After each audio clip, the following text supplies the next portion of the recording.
Edgar community. We are back today to chat a little bit about one of my favorite topics, which is video marketing. The reason that video marketing is so important on social media is because it lets you get your face out there and it lets get people to know your brand on such a more personal level than just text. And we get to be so lucky today to be joined by Lucas, who is a video marketing expert. And I'm going to pass it over to him to explain a little bit about why he's so passionate about video and what he does. So Lucas, take it away. Well, thank you so much. Yeah, I think video is one of my favorite things because it allows us to communicate face-to-face with people. We love Instagram, we love, YouTube, that kind of stuff. But what we actually end up doing ourselves is watching videos. We spend hours and hours and hours doing it. So that allows us to get out to our customers because they're doing that already. So I just enjoy that. That makes so much sense. I mean, when you think about the ways we spend our free time, it's often watching TV at night. So the way that people love to consume content is in video form. So the more that we can take this into our social media, the more we're going to fit into with people's day better than forcing them to consume our content in a different strategy. So if someone is brand new to video and they've never started kind of putting themselves out there on video and portraying their message through video online, what are some of the first tips that you can start to give people, not only to get confident about it, but to let people just know how to get started in the first place? That's a great question. I think the biggest challenge is that we get in our own way because we're afraid of not looking amazing. We're on YouTube. We see these people out there, our favorite creators, and we see what they're doing, but we kind of forget that even though we're only seeing one person, most likely they have a team behind them. They're probably just a big part or a small part of a big organization. Or if they're a personality, like an influencer, they've got an editor, they've got someone writing scripts, they've got someone doing marketing for them. So for us, we're thinking about, well, I don't have any of those things, so I can't do that. Or I don't know where to go or where to start. But the cool thing is that we know our business and we know our clients. And they are really forgiving when it comes to getting information that they want to have. So we get our own way. We might stop and say, well, it needs to look that good to be awesome. And for most of us, we kind of forget that we watch content that doesn't look good every day.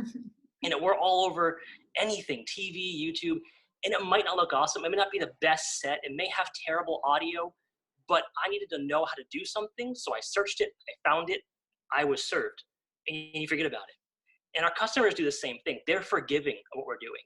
So I guess the biggest tip is just hit record, get out there, let them see you, and then start working on those pieces later. Get better with your branding, get better with the camera and the audio. But as long as you're serving the customers, they're not going to care what you sound or look like.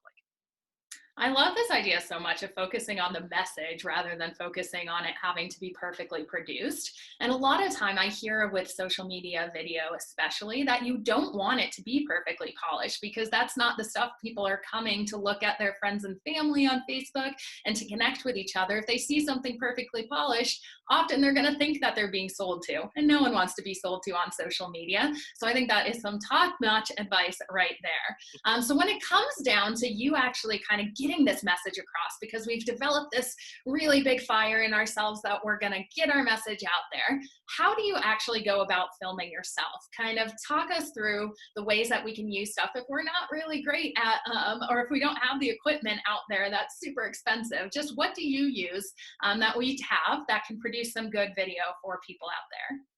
Yeah, well, the really cool thing is, especially even up until this past year, the technology has grown so much. I mean, basically, the best camera you have is the one in your pocket. Mm-hmm. You're talking about cameras that record in 4K now in your pocket. Like, that was a huge expense before, and now people just have these things.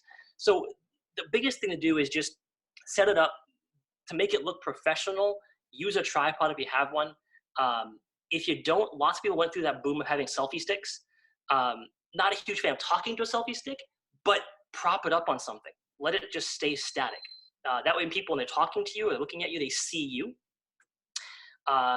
It's also not a bad thing. People do it, particularly if they have longer hair, it's easier. They can put the earbuds in and hide it behind the hair, and you have a microphone and you're gonna get great pickup.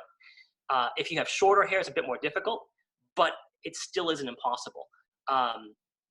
As far as just doing good quality sound, you can do that with just simple stuff around the house. If you got styrofoam from packing boxes, anything that came from Amazon, that kind of stuff. You can make a triangle and put your microphone or your speaker inside of that, and that will give you some dead space to talk into. All these things are just simple things you can do. Lighting is as simple as having your lights on you, having them off. Basically just being as easy as possible to hit record and put it in front of you. Man, I love that microphone and Amazon box tip so much. That makes a lot of sense because I'm not going to go buy like soundproofing stuff for my house if I don't use it all the time. But there's probably stuff that we have, like pillows and boxes, that can help with this so much. That's really wise.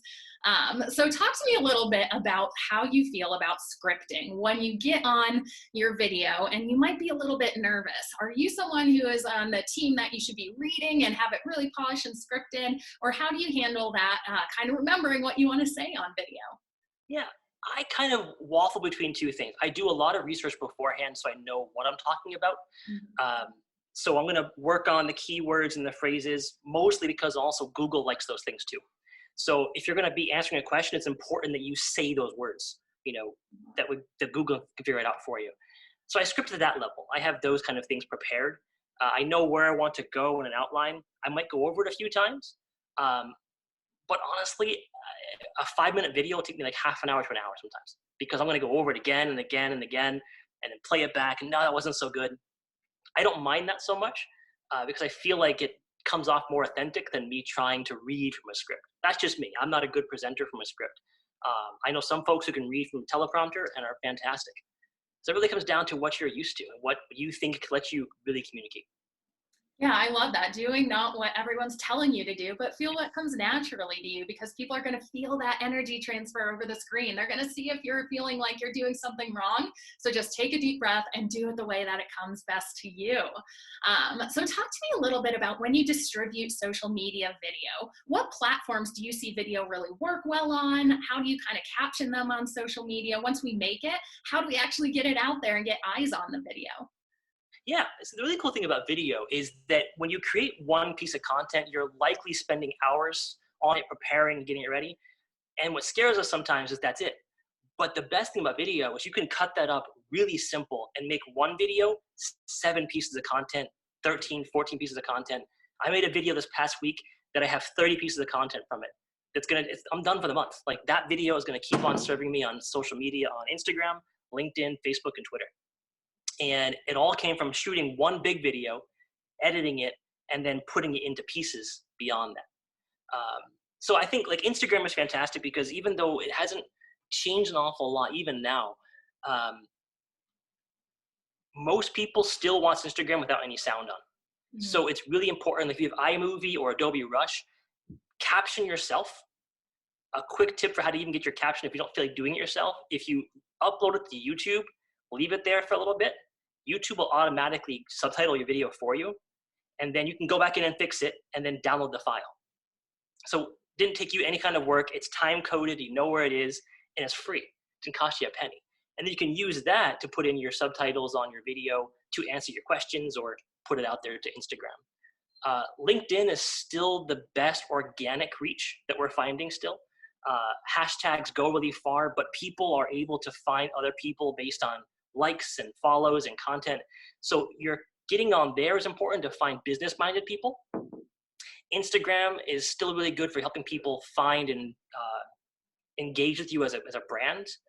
YouTube probably is your best if you really want to educate and reach out to people and have evergreen content that's going to continue to be shared to people over time. Yeah, I think that's so smart to remember what each platform's strength is. The ability of YouTube in order to be used as a search engine is awesome to get your video content out there in the how-to form. But like Lucas was saying, don't just leave it on YouTube in the full version. Chop it up, upcycle that video, and put bits and pieces everywhere else, because you never know when someone's going to find that golden nugget at the exact right time where your message hits and resonates with them. So I love that so much. Well, you have been such a wealth of knowledge, and I would just love you to leave our community here with one last video tip that you love about marketing and that they can take into action in their own business. Very cool. I think remember that we're buyers before we're businesses. Sometimes we try to sell people, like you want them, because we're a business, we rely on money, let's be honest. But people rely on us because we're selling them a service that they actually want. So as a buyer, think about what you're doing how you're using the platform you want to share to. If you're using it to learn how to do something, then use that platform to teach somebody something. And people are going to want to engage with you in that way. Oh, I love that so much. Putting yourself in those shoes and making sure you're focusing on what Lucas said the magic word was, engagement, because we know that's what the social media algorithms are loving the most these days. Thank you so much for sharing this wealth of knowledge. And you guys out there in Meet Edgar community, please take these steps and make sure that you're getting brave, showing your face on camera, and getting in touch with your community through video. Let us know in the comments below what tips that really resonated with you, and give this video a like if you're going to take some of them into your own practices. Thanks so much, Lucas. Thank you.